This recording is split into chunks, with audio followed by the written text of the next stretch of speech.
एक राजा ने अपने महल में गरीबों के लिए भोजन तैयार कराया, लेकिन दुर्भाग्यवश खीर में एक सांप गिर गया।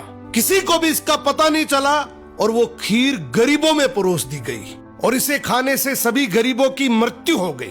ये देखकर राजा के होश उड़ गए। उसे लगा कि उस पर गरीबों की हत्या का पाप लग गया।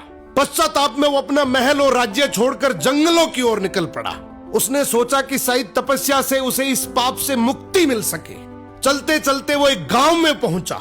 गांव के चौपाल में बैठकर उसने पूछा कि क्या इस गांव में कोई ऐसा परिवार है जो सादा जीवन और भक्ति में विश्वास रखता हो। गांव वालों ने बताया कि यहाँ एक भाई बहन रहते हैं जो बहुत ही सादगी और भक्ति से जीवन बिताते हैं। राजा उसी घर में ठहर गया। अगली सुबह राजा ने देखा कि वो लड़की ध्यान में बैठी हुई है। आमतौर पर वो जल्दी उठकर घर का काम और नाश्ता बना लेती थी, लेकिन उस दिन वो काफी देर तक ध्यान में लीन रही। जब वो ध्यान से उठी तो उसके भाई ने कहा, बहन आज तुम देर से उठी हो, घर पर एक मुसाफिर ठहरा है, नाश्ता कराकर उसे जल्दी भेजना था।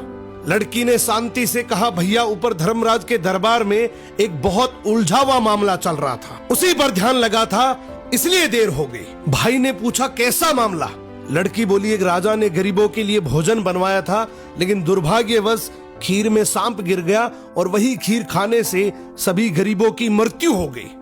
अब धर्मराज ये तय नहीं कर पा रहे हैं कि इस पाप का दोष राजा को लगे या उस सांप को या फिर उस नौकर को जिसने बिना जांचे खीर परोस दी थी।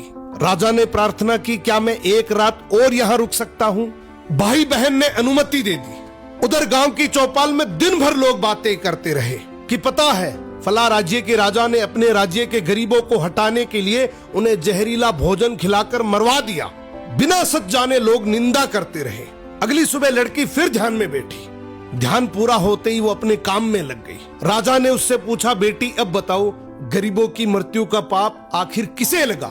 लड़की ने शांत स्वर में कहा, वो पाप उन लोगों को लगा जो चौपाल पर बैठकर बिना सच जाने निंदा कर रहे थे। राजा की आंखें भर आई, ये जानकर कि वो इसका दोषी नहीं है। जिंदगी में याद रखना, दूसरों के पाप गिनने वाला इंसान अक्सर अपने सर पर सबसे बड़ा पाप उठा लेता है।